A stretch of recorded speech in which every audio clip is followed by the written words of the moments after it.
जनता की आवाज में आपका स्वागत है। मैं हूं आशीष पाराशर। पूरे देश में सबसे चर्चित विषय है कि आखिर जेएनयू में हड़कंप क्यों मचा हुआ है।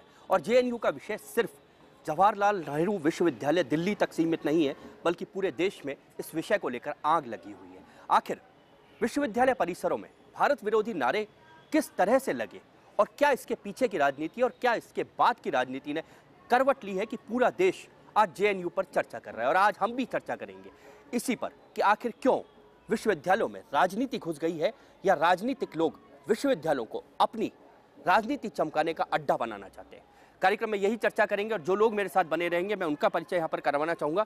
हमारे साथ हैं राकेश मीणा एनएसयूआई से हैं, विजय स्वामी जी सीपीआईएम से हैं, के हरितवाल साहब हैं कांग्रेस से हैं, हिमांशु शर्मा है ग्राहक पंचायत से जुड़े हुए हैं, राजेश महर्षि जी हैं सीनियर एडवोकेट हैं और अध्यक्ष हैं bar council Rajasthan bar council के, नरसी किराड़ है प्रवक्ता है एनएसयूआई के, विष्णु चेतानी है भारतीय जनता पार्टी से जुड़े हुए हैं, गुमान सिंह है सामाजिक कार्यकर्ता हैं और शंकर गोरा हैं एबीवीपी के प्रदेश सह मंत्री हैं। सबसे पहले हरितवाल साहब आपसे ही शुरू करूंगा मैं। सबसे पहले कैंपस से अगर राष्ट्र विरोधी आवाज उठती है, भारत के टुकड़े करने की आवाज लगाई जाती है, तो क्या ऐसे कैंपस को भारत में स्वीकार्यता मिलेगी?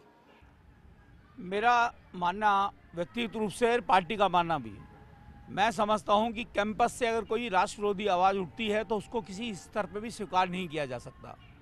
लेकिन उस बात के कारण किसी इनोसेंट पर्सन को निशाना बनाकर उसको अगर हतोत्साहित किया जाएगा या उसको किसी प्रकार से हरेस किया जाएगा तो ये भी किसी का बर्दाश्त के काबिल नहीं होगा। कोई आदमी जिसके कारण ये मुद्दा है वो वहाँ जेएनयू का प्रेसिडेंट है, इलेक्टेड आदमी के लिए अगर इस प्रकार का व्यवहार होगा। साहब क्या इलेक्टेड आदमी भारत विरोधी नारे लगा सकता है? नहीं, अगर नारे लगाए तो सजा भुगतनी चाहिए। लेकिन क्यों आपके राहुल गांधी वहां पहुंचते हैं? लोग हैं, किसी में मीडिया के किसी क्लिप में उसके नारे लगाते हुए दिखाया गया? अगर आप कोई मीटिंग कर रहे हैं, उस मीटिंग में आके मोदी जी की मीटिंग में आके या वसुंधरा जी की मीटिंग में आकर कोई 5 आदमी राष्ट्र विरोध के नारे लगाएगा तो क्या मोदी जी और वसुंधरा जी को गिरफ्तार करेंगे?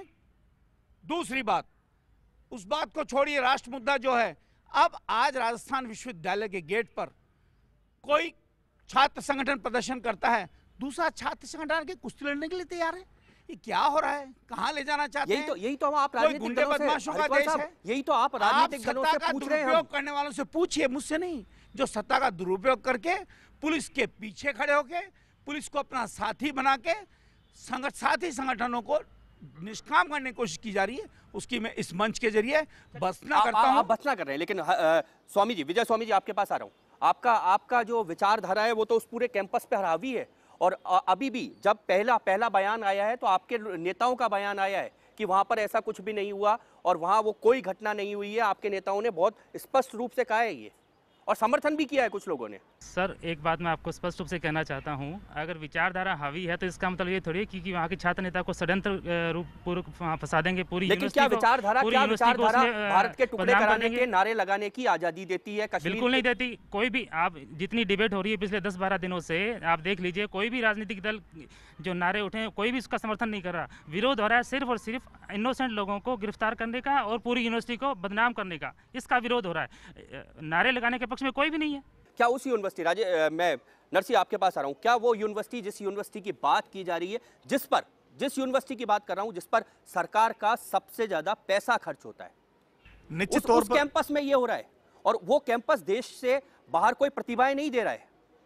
निश्चित तौर पर इतना बड़ा भी वो अभी आज अगर आंकड़े निकालेंगे तो भारत का नाम ऊंचा करने वाले लोगों में और कैंपस के लोग हैं जहां पर सरकार बहुत कम पैसा खर्च करती है। निश्चित तौर पर यह बहुत निंदनीय घटना है, लेकिन मैं ये कहना चाहता हूं कि इस सबसे पहले ये जांच पता करना पड़ेगा कि जो उमर खालिद और वो जो मास्टरमाइंड थे, सेंटर में बीजेपी की सरकार है, अभी तक वो लोग क्यों गिरफ्तार नहीं हुए? एक आपने वहां के प्रेसिडेंट को अरेस्ट कर लिया, कोई सबूत आज आपको कोर्ट में पेश करना था, आज आपने पेश क्यों नहीं किया? ये कांग्रेस पार्टी, इसने देश की एकता अखंडता को बनाए रखने के लिए अपने खून से सींचा है। ऐसे लोग ये हमें ये सर्टिफिकेट ना दे कि हम देशद्रोही हैं या हम देशभक्त हैं, लेकिन हम आपसे कहना चाहते हैं आज उमर खालिद के पक्ष में लोग ये कह रहे हैं, आज कहना शुरू कर दिया है लोगों ने कि उमर खालिद को इसलिए फंसाया जा रहा है कि वो अल्पसंख्यक है। नो, ये गलत बात है। चाहे हिंदू हो, मुसलमान हो, सिख हो, ईसाई हो, जो भारत देश की एकता अखंडता को तोड़ने की बात करेगा, जो इस भारत देश के खिलाफ नारेबाजी करेगा, पाकिस्तान जिंदाबाद। ये बयान आपके नेता ने पहले दिन क्यों नहीं दिया? उन्होंने कहे वो उन्होंने पहले दिन ये नहीं कहा था। पहले दिन उनको ये पता नहीं सच्चाई क्या थी, जैसे ही सच्चाई का सामना पता लगा वो गए तुरंत। सबसे पहले जाने वाले लोग राहुल गांधी जी हैं, वो छात्रों के बीच में गए। बिना सच्चाई का पता किए सिर्फ राजनीति चेहरा दिखाने के लिए वो कैंपस पहुंच गए। नहीं, उन्होंने सारी सच्चाई पता करी कि निर्दोष उसको फंसाया जा रहा है। कन्हैया लाल, आप एक बार सबूत दीजिए ना, आपने कोर्ट में क्यों एविडेंस पेश नहीं किया? आपके पास सबूत होने चाहिए, सारी सरकार आपके पास है। ये सिर्फ देखिए सुप्रीम कोर्ट ने जमानत नहीं दी है। मैं आपको बता देना चाहता हूँ, ये सारा एक माहौल जो देश में जो ये बेरोजगारी, ये कल से जो सत्र चलने वाला है, इसका ध्यान भटकाने के लिए ये एक बहुत बड़ी साजिश है और ये मोदी सरकार इसमें माहिर है ध्यान भटकाने में। आपको बता देना चाहता हूँ, इसके पीछे बहुत बड़ी साजिशें हैं और जो लोग देश को तोड़ना चाहते हैं, आप उनसे अरेस्ट करो ना। चलिए विष्णु जी, क्या साजिश रच रहे हो आप? ये कह रहे हैं आप साजिश रच रहे हो इसके मुझे पीछे। लगता है कि कबूतर बिल्ली को सामने देखकर आंख बंद कर लेता है कि शायद खतरा टल गया। इस भूमिका में मेरे कांग्रेस के और एनएसयूआई के मित्र हैं। पूरी दुनिया ने मीडिया पर देखा है और कैमरा कभी झूठ नहीं बोलता। सामने भी कैमरा चल रहा है, कैमरा झूठ नहीं बोलता। जिस प्रकार के नारे लगे और जिस कार्यक्रम में जाकर उसे कन्हैया को इनोसेंट बताने की कोशिश हो रही है, जिस प्रकार के नारे वहां लगे, उस कार्यक्रम की अनुमति नहीं थी। और कार्यक्रम की अनुमति के संबंध में भी वहां के वाइस चांसलर का बयान आया है कि पहले कार्यक्रम की अनुमति जारी की गई, लेकिन जब यह सूचना मिली कि उसमें अफजल के पोस्टर वहां पर आ रहे हैं तो कार्यक्रम की अनुमति रद्द की गई।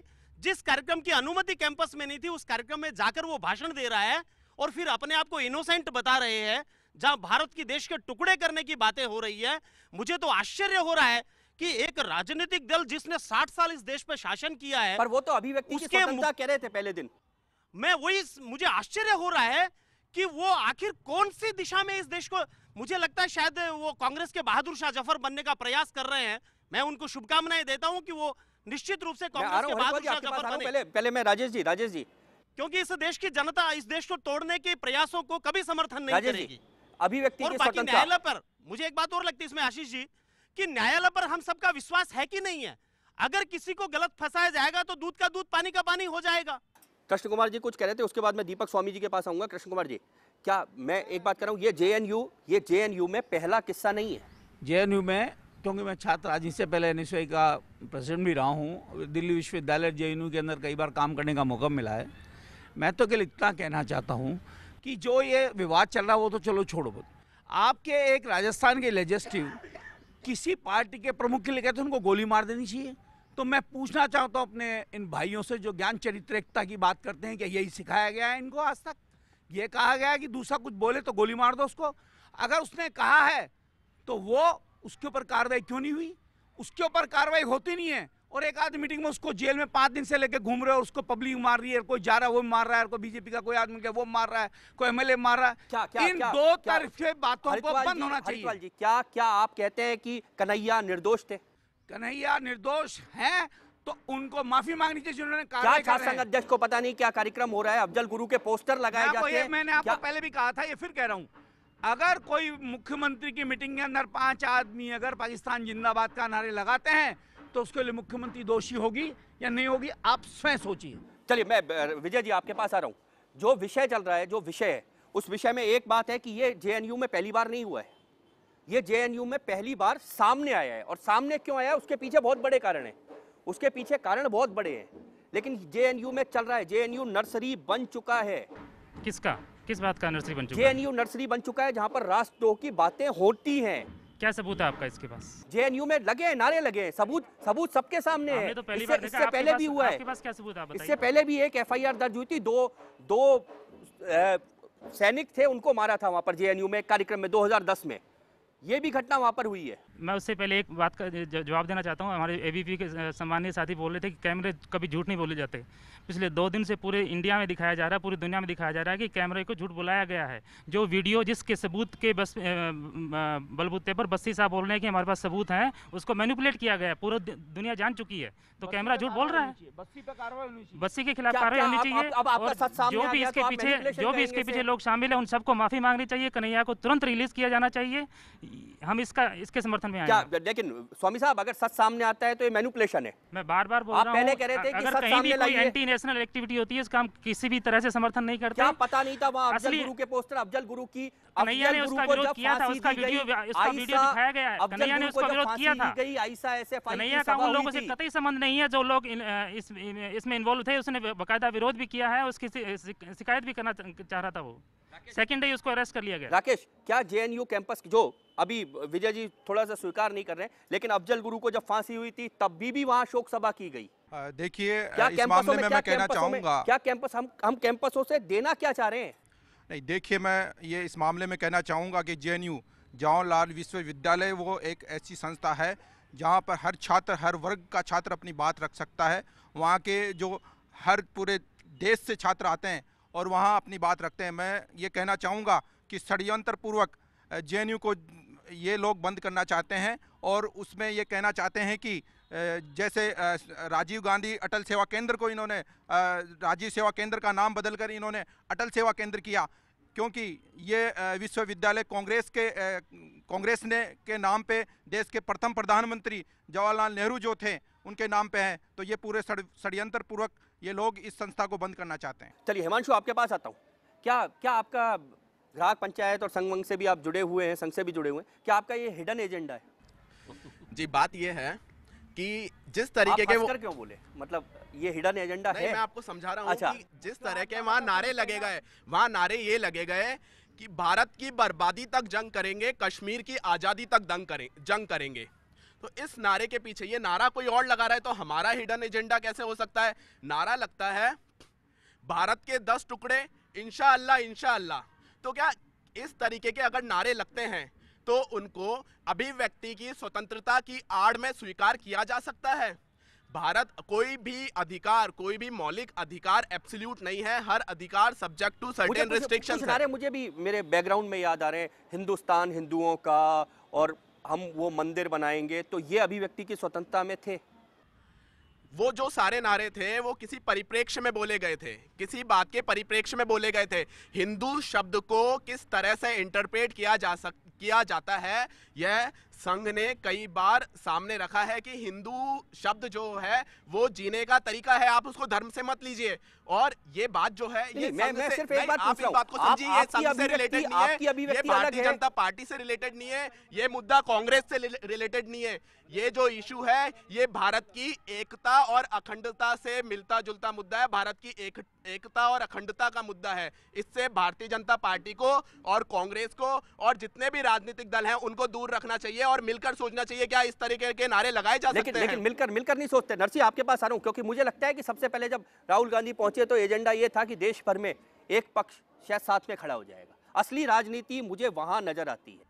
बिल्कुल, आप बिल्कुल छात्रों के मुद्दे छात्रों पर रहने दीजिए, ABP NSUI के मुद्दे ABP NSUI लड़ने दीजिए ना। वो वहां इसलिए गए कि वहां जाके छात्रों की बात तो सुने कि आखिर मामला क्या है। हम आपसे माध्यम से कहना चाहते हैं, आपको धन्यवाद देना चाहते हैं कि आपने इस मसले पे आज जो डिबेट बुलाई है कि पूरा देश ये चाहता है कि जिन लोगों ने देश विरोधी वहां काम किया है, आपकी सरकार है, अब तक आपने उनको अरेस्ट क्यों नहीं किया? 9 लोग जो आइडेंटिफाई हो चुके हैं, उमर खालिद और जो भी लोग हैं, उनको क्यों गिरफ्तार नहीं कर रहे?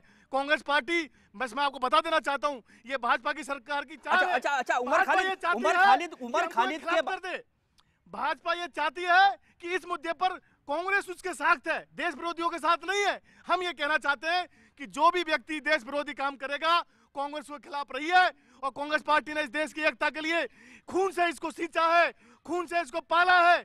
जिस राहुल गांधी की दादी ने देश के लिए कुर्बानी दी, क्या वो देशभक्ति का सर्टिफिकेट इन भाजपा वालों से लेंगे?